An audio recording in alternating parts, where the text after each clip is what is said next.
ज्या मराठ्यांच्या नोंदी निघाल्यात, चौथा शब्द आपला असा आहे, ज्या मराठ्यांच्या नोंदी निघाल्यात त्या नोंदीच्या आधारावर मागेल त्या मराठ्यांना द्यायचं. कारण नोंद निघालेल्या मराठ्यांचा व्यवसाय आणि नोंद न निघालेल्या मराठ्यांचा व्यवसाय सारखाच आहे. कारण व्यवसायाच्या आधारावर या देशात आरक्षण दिलं गेलंय. म्हणून कुणबी विदर्भातल्या कुणब्यांचा आणि मराठवाड्यातल्या आणि महाराष्ट्रातल्या मराठ्यांचा व्यवसाय एकच आहे, शेती. म्हणून सरसकट मराठ्यांना कुणबी प्रमाणपत्र द्या. माझी शेवटची तुम्हाला मायबापावर विनंती, मी नाही हटत. हैदराबादला गेले ना 4 दिवस झाले, नुसते कागद चाळी देते तिथे. त्यांना तुमच्या मत कार्यक्रम संपल्यावर मी झोपून देतो काय? कचा कच फोनाला येतो मी. आपला रपका लय अवघड असतो.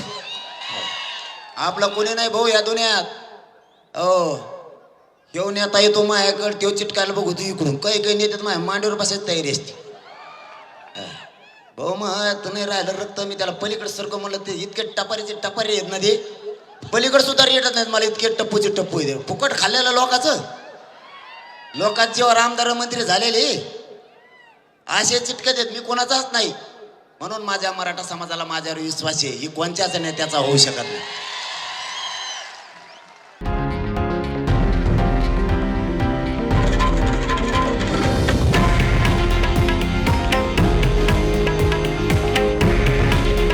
हे आहे देशातील नंबर 1 न्यूज नेटवर्क आणि आपण पाहत आहात TV9 मराठी.